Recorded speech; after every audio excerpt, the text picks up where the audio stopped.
फवारणी करण्यासाठी केमिकलची फवारणी असो, त्या पेस्टिसाइडची फवारणी असो, खताची फवारणी असो, हे ड्रोन दिदी म्हणजे गावाकडे गेला तर तुम्हाला कळेल की एक महिला हातात रिमोट कंट्रोल घेऊन, स्पेअर बॉक्स रिमोट कंट्रोल घेऊन एक ड्रोन चालवते. 12 एकर, 15 एकर, 25 एकर, संपूर्ण गावातली जेवढी जमीन असेल 700, 750, 1000, 1200 एकर यासाठी दिलेले ड्रोन, ते ड्रोन दिदीच्या माध्यमातून चालवत आहेत. लखपती दिदी 2 कोटी महिलांना लखपती बनवण्याचं काम पूर्ण झालं आणि या कार्यकाळामध्ये ही आता 4 कोटीपर्यंत पोहोचवण्याचं काम हे माननीय पंतप्रधान श्री नरेंद्र मोदीजी यांच्या माध्यमातून होत आहे.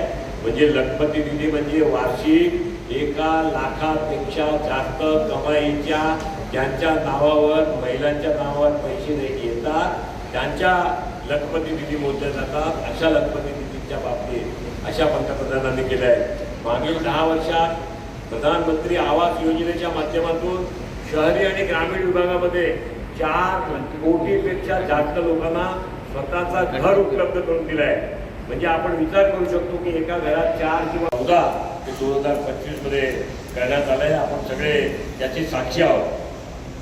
प्रधानमंत्रीच्या या सगळ्या क्षेत्रामध्ये जी कामं झाली आहे, सूर्यघर योजनेच्या माध्यमातून आता जवळ पूर्ण नवीन एक सविस्तर कार्यक्रम आखून त्याचे पैसे अर्थसंकल्पामध्ये मंजूर करून देशातले 10 लाख घरावरती मी त्याचं विस्तृत विवरण सांगितलेलं आहे.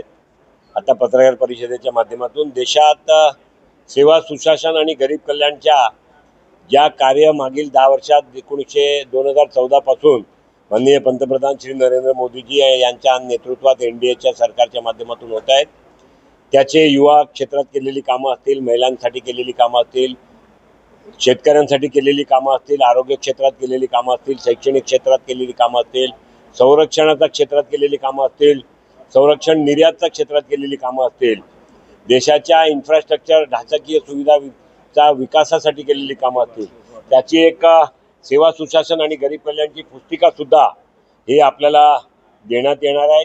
त्याच्यामध्ये सगळे विवरण आहेत की या देशामध्ये मागील 10 वर्षामध्ये आणि मोदी 811च्या माध्यमातून जी कामं झाली NDAच्या माध्यमातून केंद्र सरकारची, याचा सगळा उल्लेख याच्यामध्ये आहे.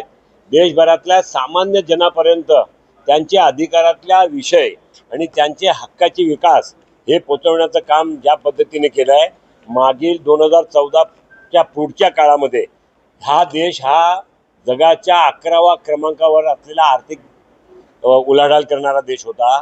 आता आपण जगाच्या 4थ्या क्रमांकावर आलेले देश आहोत. आता आपण जपानला जर मागे टाकला तर पुढच्या 2 वर्षात आपण जगामध्ये 3ऱ्या क्रमांकाची आर्थिक महासत्ता होणार आहोत.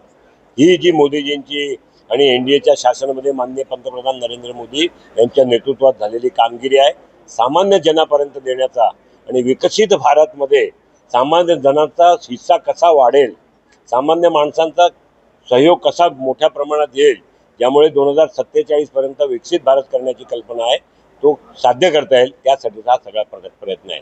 तर राज्यामध्ये देखील राष्ट्रीय जनता सरकार राज्यामध्ये देखील मोठ्या प्रमाणात अनुदान बदल दिसलेले आहेत. त्याबद्दल राज्यामध्ये माननीय देवेंद्र फडणवीसजी यांच्या नेतृत्वात माननीय एकनाथराव शिंदे, माननीय अजितदादा पवार या उपमुख्यमंत्री म्हणून काम करतात. हे तिन्ही पक्षाच्या सरकारच्या माध्यमातून ज्या पद्धतीने मोठ्या प्रमाणात कामं सुरू आहेत. काल आपण बातमी वाचली असेल की नागपूरमध्ये हेलिकॉप्टर उत्पादनाचा मोठा कारखाना जवळजवळ 10,000 कोटी रुपयाचा इन्व्हेस्टमेंट करून 2,000 ते 2,500 लोकांना प्रत्यक्ष आणि जवळजवळ 15,000 लोकांना अप्रत्यक्ष रोजगार मिळेल असा कारखान्याचं भूमिपूजन झालं आहे. काल माननीय देवेंद्रजीच्या नेतृत्वामध्ये धर्मेंद्र प्रधान केंद्रीय मंत्री यांच्या सहयोगाने, केंद्र सरकारच्या सहयोगाने 5 जगातला मोठा विश्वविद्यालयाचा महाराष्ट्राबरोबर करार झालेला आहे. त्यांच्या नवी मुंबईमध्ये आणि मुंबईमध्ये युनिव्हर्सिटी येत आहेत. अशी विकासाची भरपूर कामं दावोसमध्ये माननीय मुख्यमंत्री देवेंद्र फडणवीसजी यांच्या नेतृत्वात गेलेल्या प्रतिनिधी मंडळाने 16 लाख कोटी रुपयाचे इन्व्हेस्टमेंट्स, गुंतवणूक महाराष्ट्रात आणली आहे. त्यापैकी मटेरियलाइज व्हायला सुरू झालं आहे, त्यांचे करारनामे व्हायला सुरू झाले आहेत, त्यांच्या पाहण्या सुरू झाल्या आहेत, त्यांचे सर्वे सुरू झाले आहेत. तर हे सगळं महाराष्ट्राला सुद्धा प्रगतीच्या वाटचालावर देवेंद्रजीच्या नेतृत्वात आणि माननीय मोदीजींच्या मार्गदर्शनामध्ये चाललं आहे. हे आपला सगळ्यांना लोकांपर्यंत पोहोचवण्यासाठी हा आपण प्रयत्न करतोय. सर, प्रगतीशी सर्व कारण होत असताना राज्यामध्ये महिला कुठेतरी सुरक्षित नसल्याची विरोधी आहे, विरोधकांकडनं उठवली आहे. कालच ठाण्यामध्ये अतिशय क्रूर घटना घडलेली आहे. एका महिलेचा खून करण्यात आलेला आहे, ती घरकाम करण्यात. काय सांगा? नाही, ते अशा ज्या घटना घडत असतील तर त्याचा निषेध आहे. सामान्य माणसांमध्ये अशा प्रकारची वृत्ती असलेले लोक सरकार आयडेंटिफाय करत आहेत. पर्सनल डाटा रेकॉर्डिंगचा आता एक मोठ्या प्रमाणात असे जे क्रिमिनल रेकॉर्ड्स करणारे लोक आहेत, जे क्रिमिनल रेकॉर्डवरती पहिला कधीतरी चढलेत, अशांच्या सगळ्यांचे डाटा कलेक्शन सुद्धा सुरू आहेत. ही जी घटना झाली आहे त्याचा आपण निषेध करतोय. भारतीय जनता पक्षाने त्याच्या संदर्भामध्ये नोंद घेतली आहे. आमची चित्रताई वाघ सुद्धा त्या ठिकाणी आता व्हिजिटला येणार आहेत आणि जे कोणी गुन्हेगार असेल त्याला पूर्ण सजा मिळेल याची आपण सरकारच्या माध्यमातून निश्चितपणे लोकांना खात्री देतो. संजय राऊत हे त्यांचे अकलेचे तारे रोज सकाळी तोडतात. मीडियाचे काही क्षेत्र, काही पर्टिक्युलर मीडिया हे केवळ संजय राऊतांच्या स्टेटमेंटवरती दिवसभर स्वतःला चालवतात. अशा मीडियानी त्याला हे दिलेलं इम्पॉर्टन्स आहे. गुजरातमध्ये उद्योग नेण्याचं काम उद्धव ठाकरे तत्कालीन मुख्यमंत्री असताना किती इन्व्हेस्टमेंट गुजरातला गेली आणि किती इन्व्हेस्टमेंट महाराष्ट्रात आली त्याचा जर आपण हिशोब बघितला तर आपल्याला कळेल की संजय राऊत ज्यांची चाटुगिरी करतात ते जे मुख्यमंत्री होते त्या काळामध्ये गुजरातमध्ये इन्व्हेस्टमेंट जास्त गेलं की महाराष्ट्रात इन्व्हेस्टमेंट जास्त आलं. कालच नागपूरमध्ये हेलिकॉप्टरच्या उत्पादनाचा एक भूमिपूजन करण्यात आलं आहे. प्रत्यक्ष 2,000 लोकांना आणि अप्रत्यक्ष 15,000 लोकांना रोजगार मिळणार आहे.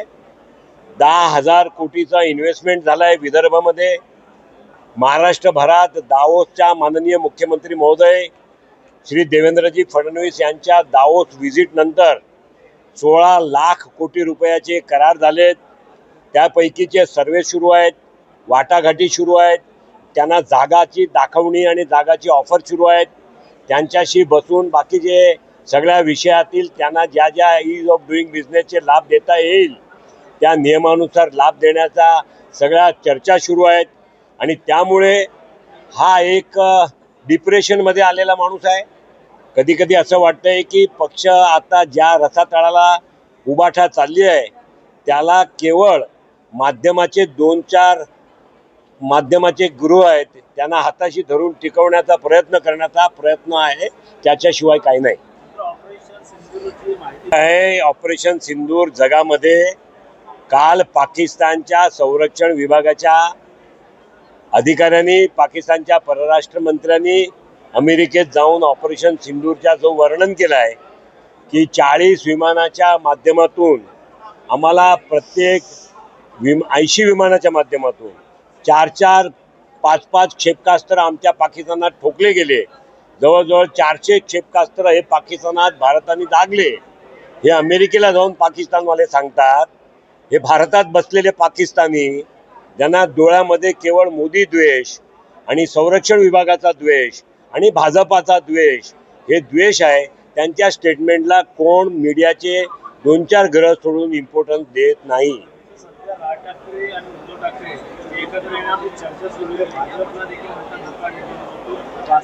जेव्हा ज्या परिस्थिती राजकीयमध्ये निर्माण होतात त्या परिस्थितीला भारतीय जनता पक्षाचं केंद्रीय नेतृत्व यांच्या मार्गदर्शनाखाली महाराष्ट्र नेतृत्व आणि आमचे महाराष्ट्राचे नेते देवेंद्र फडणवीस यावरती जी काय व्यवस्था, उपाययोजना, राजनीती, रणनीती करावी लागेल ते त्या काळी करायला सक्षम आहेत.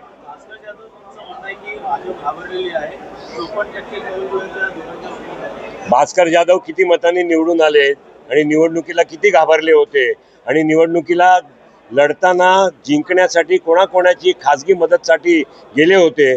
तर घाबरलेला माणूस सगळ्यांना घाबरवायला प्रयत्न करतो किंवा घाबरलेले आहेत असे दाखवतो.